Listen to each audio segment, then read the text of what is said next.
Congo Action pour la diplomatie agissante CADA réagit à la nomination de Madame Judith Tuluka comme première ministre en RDC.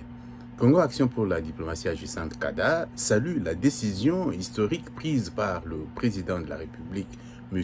Antoine Félix Tshisekedi, de nommer Madame Judith Tuluka première ministre. Sans doute pour la première fois dans l'histoire de la RDC, d'avoir une femme à la tête du gouvernement. Congo Action pour la diplomatie présente donc ses félicitations méritées au président de la République et à la nouvelle patronne de la primature. D'entrée de jeu, l'on se pose une question fondamentale, à savoir comment la première ministre pourra-t-elle être évaluée sérieusement à partir de données chiffrées qui proviendront de son gouvernement, et quels en seront les indicateurs. Nous notons que Madame la Première ministre fait déjà face à des défis urgents auxquels elle devra répondre dans un délai très bref. Il s'agit tout d'abord de la formation d'un gouvernement responsable.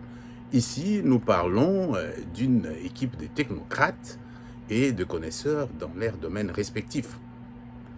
Elle devrait, Madame la Première ministre, éviter de s'entourer de mêmes gens incompétents qui ont échoué depuis qu'ils gèrent la chose publique depuis des années, car ces éloignés de la société n'ont jamais compris la souffrance de la population congolaise.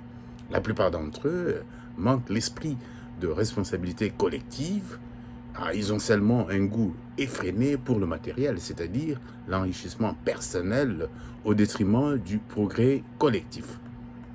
Quant aux hommes capables de diriger les ministères de demain, ces hommes sont nombreux au Congo, aux États-Unis par exemple, pas seulement aux États-Unis, mais un peu partout. Ils ne sont pas donc seulement à être recrutés parmi le club d'amis et contours familial. La Première ministre doit pouvoir restaurer la confiance et améliorer la sécurité.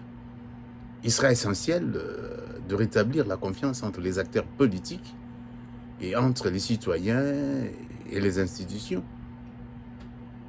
Son gouvernement, donc le gouvernement de la Première ministre, devra travailler également pour mettre fin à l'instabilité croissante à laquelle la RDC est aujourd'hui confrontée. Par exemple, le banditisme urbain qui est lié au phénomène qu'on appelle Kuluna dans la ville de Kinshasa et un peu partout ailleurs.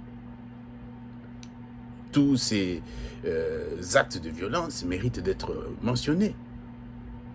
La guerre à l'Est au pays demeure la grande préoccupation de son gouvernement.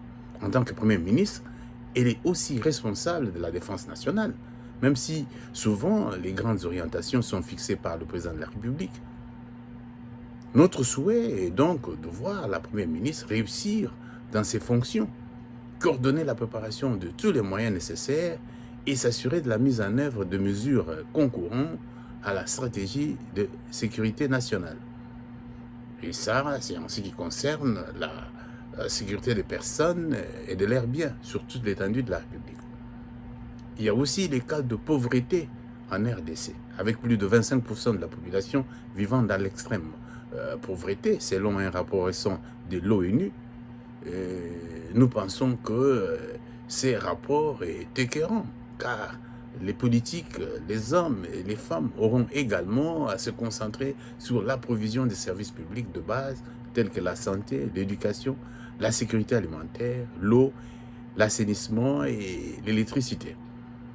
Pour éviter davantage l'insatisfaction de la population, le gouvernement devra trouver des solutions à leurs besoins. Enfin, la Première ministre devra répondre à la problématique de l'inflation galopante et la hausse du chômage qui va être une priorité pour son gouvernement, car cela affecte tout le pays. Comme on le voit, la tâche à faire pour la Première ministre est un grand défi qu'il faut relever. Nous ne pouvons donc que lui souhaiter une bonne chance.